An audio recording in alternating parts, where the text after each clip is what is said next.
Salve galera do canal, tudo beleza? No vídeo de hoje quero trazer para vocês um vídeo um pouquinho diferente do que a gente está acostumado a ver por aqui, mas muito importante, tendo em vista as nossas eleições para presidente. Qual dos dois candidatos é melhor para nós concurseiros, galera?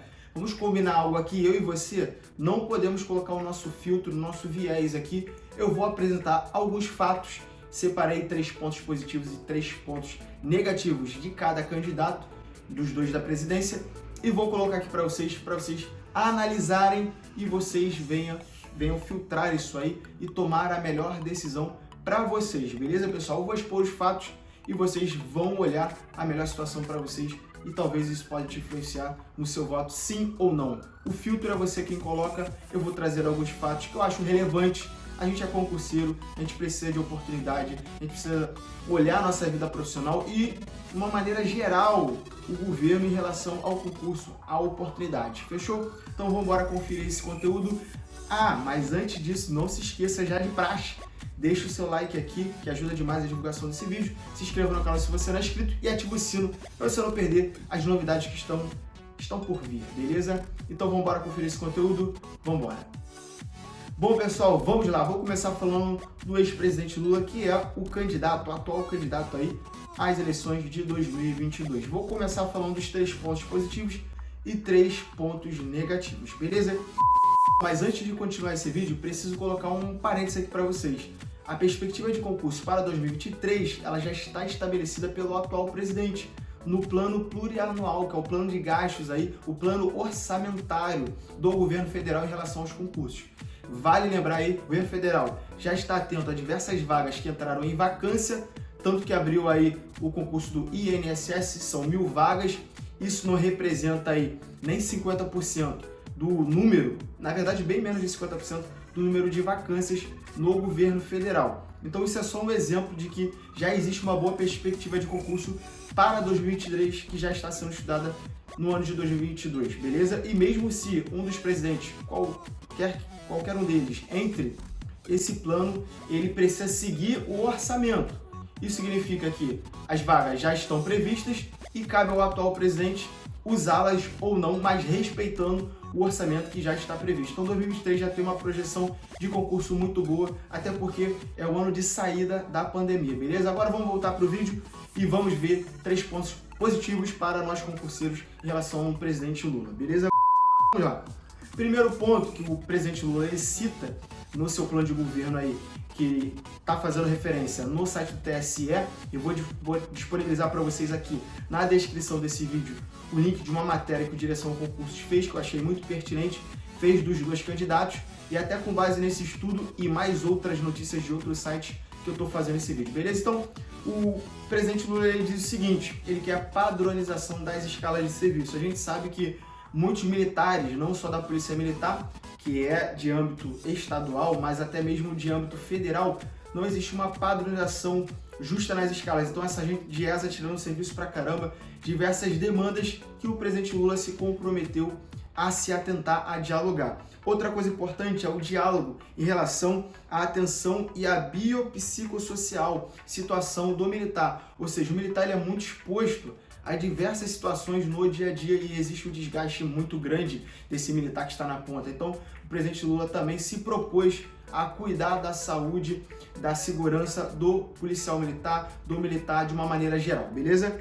Outra coisa importante são dados aí agora em relação aos cargos. No ano de 2003, o presidente Lula disponibilizou aí 42.516 cargos, tá? E desses 42.516 cargos, 15.263 cargos foi por intermédio de concurso público, tá? E no ano de 2007, no seu segundo mandato, ele promoveu aí 37.000 vagas, 903, e por via de concurso 15.535. Então, em média, o presidente Lula disponibilizou aí no âmbito do governo federal 15.000 vagas de concurso público ao longo do seu mandato, beleza? Agora, pessoal, falando dos pontos negativos do governo Lula, do governo PT em relação ao concurso público. Ficou muito iminente, uma tristeza, e coloca uma pulga atrás da orelha de cada eleitor, o que aconteceu no estado de Minas Gerais, quando o ex-governador do estado de Minas, ele foi acusado, né, e foi provado que ele teve envolvimento um desvio de recursos que soma aí um pouco mais de R$1 bilhão, sujando o nome de pouco mais de 500 mil servidores públicos. Ou seja, isso nos assusta e nos causa um certo medo, porque quando você faz um empréstimo consignado, o desconto vem na sua folha de pagamento e o governo precisa repassar esse dinheiro, o que não foi feito. Esse repasse não foi feito, o governo se apropriou desses recursos indevidamente e acabou sujando o nome dos servidores. Imagina você com o seu nome sujo de uma conta que você acha que está pagando, mas na verdade você não está pagando e o governo está se apossando desses bens. Isso é uma coisa, é um ponto negativo, isso assusta demais nós concurseiros. E outra coisa é ele colocar no plano de governo dele que ele quer estabelecer a subordinação a uma pessoa civil. Isso também nos assusta um pouco. Por quê? O civil, se ele não tiver nenhuma experiência com o militarismo, ele acaba não sabendo a natureza do serviço. Então isso acaba sendo também um ponto negativo para o presidente Lula. Última coisa aí, em relação às escolas cívico-militar, que foram coisas estabelecidas aí no governo Bolsonaro, né, estabelecendo ações da Polícia Militar, de militares de outras forças, ajudando a padronização. Tiveram escolas agora recentes em Miguel Couto e alguns municípios aí, e até mesmo outros estados, com a ajuda dos militares, ou seja, os militares ajudando na padronização, no ensino cívico-militar, na ética e moral, e o governo Lula considera que isso é um fracasso, que isso não funciona e que isso não é bom na visão do PT. O que eu, particularmente, e que a maioria das pessoas discorda, porque muitas pessoas gostariam de ter o seu filho nas escolas militares, sabendo que o alto nível intelectual, o alto nível de padrão e o alto nível aí de ética e moral que os alunos acabam aprendendo nessas escolas cívico-militar, que o governo PT se coloca contra, o que a maioria das pessoas não considera errado, pelo contrário, considera um grande sonho. E aí, pessoal, eu coloco também isso como um ponto negativo. E galera, só um parênteses aqui, se você discorda de alguma fala minha ou se algo aqui não é bem assim, eu estou aberto a você colocar aqui no comentário a sua opinião, ou até me dizer se eu estou certo ou errado, ou se essa notícia não é bem assim. Eu quero ouvir o seu ponto de vista, porque é ouvindo o seu ponto de vista que eu posso chegar para uma outra perspectiva. Beleza, pessoal? Então, finalizada a parte do governo Lula, vai lembrar que o governo Lula, ele é pró o enchimento da máquina pública, ou seja, a abertura de concursos, não podemos dizer que ele é contrário ao concurso, os próprios dados já mostram isso, só que uma coisa que nos preocupa é que já houve no histórico aí, na nossa história mesmo do Brasil, atraso de salário, falha de compromisso com o salário do servidor público em relação a não ter um certo controle com os gastos. Então você encher muito a máquina pública, abrir muito concurso para diversos setores, também é perigoso para que, por exemplo, o Estado ou o Brasil tenha um déficit de arrecadação, uma pandemia, o Brasil precisa estar preparado para eventuais problemas. Vide a Covid-19. Nós não podemos ser pegos de calça riada e atrasar o salário. Então, quando você tem uma máquina pública muito cheia, existe um problema de você não ter o recurso necessário até mesmo para empregar em outras áreas. Então, você não ter o controle de gastos ou contingenciamento de gastos acaba sendo um ponto negativo para o governo PT. Então vamos agora passar para o governo Bolsonaro, pontos positivos e pontos negativos. Vamos lá. Bom, pessoal, ponto positivo aí do governo Bolsonaro. Ele reajustou o salário das Forças Armadas no um pouco mais do primeiro ano do seu mandato aí, trouxe o reajuste aos militares da ativa e também aos militares da reserva, pessoal. Outra coisa importante é que ele já prevê um novo reajuste, já separou um orçamento aí de pouco mais de 13 bilhões para empregar em reajuste dos servidores, não só militares, servidores da União, de uma maneira geral. Então, isso nos agrada demais e isso é um ponto negativo. Outro ponto é que no seu mandato foram criados 63.408 vagas e 14.804 concursos públicos, ou seja, um pouco menos em comparação ao governo PT. E aí, pessoal, não justificando, mas dando base de argumento, é um número bem parecido aí de abertura de concurso, um déficit aí em torno de pouco menos aí de 1.000 vagas entre o governo Lula e o governo PT, mas a gente sabe que o governo Bolsonaro ele é bem menos Estado, ou seja, ele é a favor de enxugar a máquina pública, ele é a favor de algumas privatizações necessárias, e aí trazendo fatos mesmo, relatórios, vai lembrar que muitos serviços, após privatizados, após haver uma concorrência, eles tendem a melhorar. Talvez tendem a encarecer? Depende, porque às vezes é o barato que sai caro. Exemplo, a gente pode ter o serviço da SEDAI, que era um serviço muito mal prestado. E quando começou a ser feito pela Rio Águas, a gente teve um atendimento mais otimizado, mais informatizado, mais rápido, melhor. Então, é um parêntese diante dos fatos que a gente vê, tá? Então, outro ponto positivo do governo Bolsonaro é essa previsão de novas vagas de concurso para 2023. É um orçamento que já está separado para abertura de concursos, não só no INSS, como já está sendo divulgado, como já saiu o edital e tudo mais, mas em diversas outras áreas.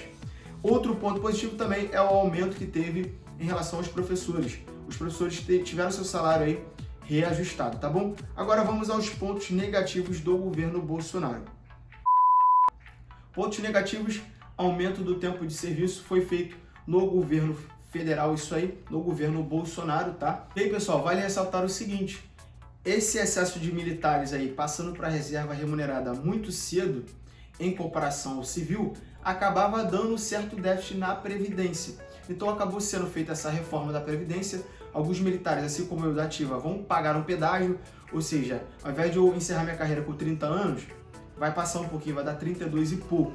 Mas era uma coisa que já estava sendo estudada, era uma coisa que já aconteceu na história, então não foi uma coisa que nos assustou tanto a passagem aí para 35 anos de aposentadoria. Mas como a gente quer trabalhar menos, a gente quer ver o nosso lado mesmo, a gente acaba sendo um egoísta. E um egoísta no sentido de ver os seus próprios interesses. Isso é normal de todo ser humano. Então, para nós, isso é um ponto negativo, tá? Mas eu fiz questão de contextualizar para a gente falar, tá vendo? Aumentou no tempo de serviço. Não é bem assim, existe um contexto por trás dessa história. Uma outra coisa que é negativa, e pra gente que é concurseiro, que é olho grande, que quer ter vaga, que quer... é aquele egoísmo que eu considero até bom. Você quer oportunidade para você. O governo Bolsonaro, ele aprova enxugar a máquina pública, como eu já expliquei. E pra gente que é concurseiro, acaba sendo o quê? Caramba, eu quero mais vagas, tá? Mas isso não significa que ele não é pró-concurso, pelo contrário. Ele quer fazer concurso, como já está fazendo no INSS, para repor as vagas que estão em vacância. Pessoas que vão passando para aposentadoria, que vão indo para a reserva e vai abrir novos concursos. E ele é contra, né, a criação de novas vagas, ou seja, o aumento de despesa, é extrapolar, né, o orçamento da União, tá? A última coisa, que é o ponto negativo, que foram o fim do triênio. Isso já era uma coisa que já tinha acontecido na União e veio acontecer agora para os novos servidores estaduais. Foi uma contrapartida do Estado para conseguir nos fornecer aumento, para conseguir nos incluir no plano de previdência, para melhorar essa questão da aposentadoria. Então foi uma moeda de troca essa questão dos triênios. Para a gente é ruim, novamente, porque é aquele egoísmo bom de querer a sua própria melhoria, mas era uma coisa que já estava certo de acontecer, alguma hora iria acontecer, tá bom, pessoal? Galera, é isso, eu vou me ater a esses pontos, vou deixar as notícias na descrição desse vídeo, clique, confira, pesquise, pense bem e no dia 30 de outubro aí, vote com consciência. O que eu aconselho a você, não se abstenha, não fique em cima do muro. Só tem duas opções. Ah, mas os dois não me representam. Querendo ou não, eles vão te representar. Então na sua vida você precisa aprender a parar de fugir de certas coisas e assumir as rédeas. Você precisa escolher ou o menos pior dentro daquilo que você acredita ser o menos pior. Mas vote e vote com consciência. Então, tamo junto, vamos pra cima, tentei ser o mais neutro possível, espero ter agregado. E muito obrigado, geral, que me acompanha aí pelo tempo de vocês. E até o próximo vídeo. Não esqueça de deixar seu comentário, eu quero ver o comentário de geral aí. Tamo junto.